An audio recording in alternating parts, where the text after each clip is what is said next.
So what I'm loading right now is I'm going to be loading this PETG from Hatchbox. This is what my extruder is set just to load, but I think I'm going to be running it at about 240 degrees or 235. I haven't made up my mind. It says between 220 and 250 for this type of PETG, and honestly it's best to listen to the people who make it because they know what they're doing.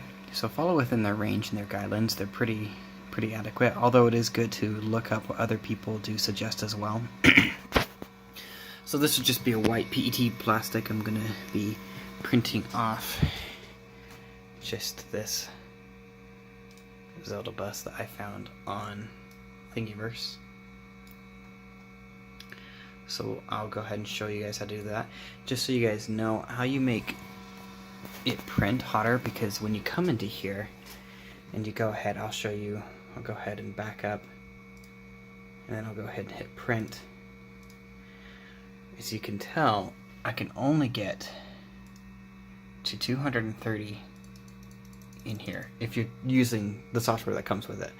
Now if you actually use the flash print that comes with its counterpart, the Adventurer 3, which is the exact same printer, you can get to 240 degrees, but you can also just overcome all of this by, when you're setting the print, before you go ahead and print it, preheat it, and if you preheat it, if the temperature is higher, it will maintain the temperature. If the temperature was lower, then it will go to your specified temperature. So if you go higher, that's the only time it will take it. So just go ahead and hit it to what you would think would be best, and that will take during the print. Of course, go ahead and test things out. Up here it starts to come. Okay, looks like it's loaded. As you can tell, I mean, it can obviously print at that, on the printer at that temperature. So I've heard good things about Hatchbox. So we'll go ahead and see how it does.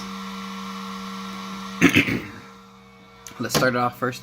My base, as you can tell, is slightly unaligned. I'm working on it at the current moment. There's a few things that are actually pretty difficult with the Voxel to do as far as bed alignment.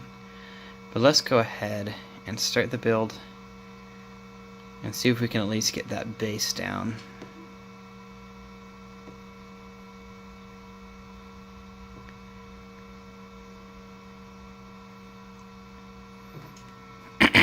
Oh, actually, so this is exactly what I was talking about. So before I want to go ahead and do that, I want to go to settings. Sorry, settings. I want to go to film. It's been a while since I've done this. See, preheat. I want to go to preheat. I want to preheat this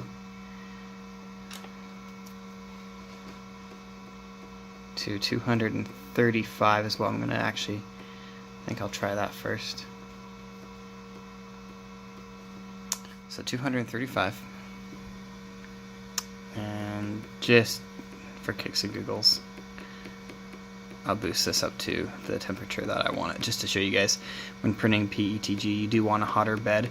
This is guaranteed up to 60, though it does go up to 100 degrees, so be careful on this. I think it's going to run at 75 anyways, but so I'm going to go ahead and preheat this. Get my temperature up. Actually, I don't know if people do this, if people clean up their nozzles. Of course, be careful, don't touch it. I'm actually touching it. I have touched it. It's not fun. I wouldn't recommend it. Actually, if it is running hot, which you can read the temperature, then I'll actually use my pliers like this to go ahead and grab it so I can pull it loose. So if anyone has any advice on that, I am definitely all ears, because I'm winging it as I go on some things. Some of my failed prints have required me to do a little bit more. As you guys saw, the failed chess PETG pieces, those were pretty bad. Those did not turn out well at all. Unfortunately, that was disappointing. So the bed also does take a long time to preheat, though you notice as soon as, so the bed preheats first. I don't know why, but it preheats first and then the extruder will begin to preheat. It was already that temperature because we were just loading the filament right there. So once the bed heats up, then you'll actually see the extruder heat up really quickly. I've heard it's dramatic. I honestly haven't worked enough with other 3D printers to see a big difference. Besides the old ones I worked on in my high school a long time ago, so. But this is a huge, huge performance anyways. Sorry, my cat just wants to say hi. He's enjoying himself. Again, the reason for the fully enclosed system is my cat. So now you see that begin to just jump up super, super fast. So, which I'm a pretty patient person anyway, so I'm not quite sure if that poses too much of a threat for me. Yeah, don't touch the bed. The bed is hot too. That is hot. That is almost boiling, people. Not quite, but still, almost. So just let it preheat. I'm not sure if you have to let it preheat all the way. I just generally let it do that because it's going to do that anyways before it lets you print. So why not, right? Okay, so now it's preheated. You don't hit abort. You just go back, go to build. So you see it's so hot that I'm just bleeding out right now. Let me plug my USB in again.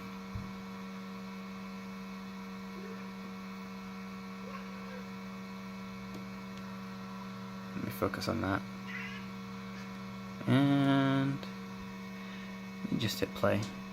Let it do its thing. I'm going to clean this up just because I like to do that.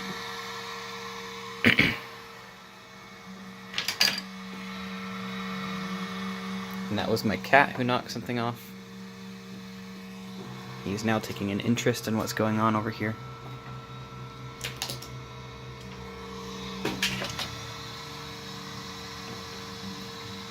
Oh, and PETG will curl up and try to stick to the nozzle, so be careful of that when you're first printing with it. That's part of the reason I started cleaning it up, because I found out that sometimes when I clean it up, it prints better. So as you can see, it's bouncing back and forth right now, but it is, for the most part, well, it doesn't look like it right now. Last time it was printing at the appropriate temperature.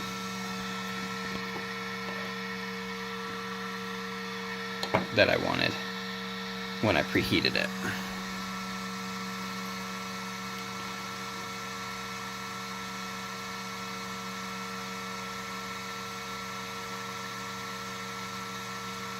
Oh, it's probably also too because my bed's going up to 80, okay.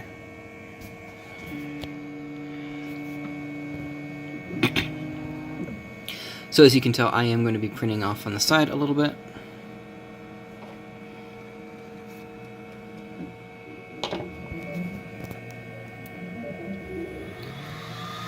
And there we go. So that first layer is rough. Actually, a lot of people suggest a raft, and I've done a raft with a lot of my prints. Make sure your fans are on. I can guarantee that the fans play a huge part with PETG. So I'm going to go ahead and close my glass door. People also say that you want to keep it an open system, which I would do if I could figure out how to take off this top. But I can't, and I just don't want to break things, and it's okay. I mean, honestly, it also allows my kitten in, which I don't want. Kind of defeats the whole purpose. I did print off, again, that blue PETG print, which I have right here. That did not have any doors open, and it came out really well. The chest pieces, I think, actually, is because I didn't have the fans on. And after a little bit more research, I found out that that was really important. One person did say on one website, which is why I turned them off, that, oh, if they're turned off, then it'll be a stronger print, but you can't trust everyone, I guess. So it looks like it's coming out really liquidy, really nice. I'm gonna go ahead and check the temperature here. So it looks like it actually didn't take, it's only going to 230, so I lied to you all. But if you want, you can go ahead and use the flash print for the Adventurer 3, that will let you go up to 240. I'm not going to stop it just because it looks like it's coming out really nice and even, so I'll go ahead and show you a picture afterwards.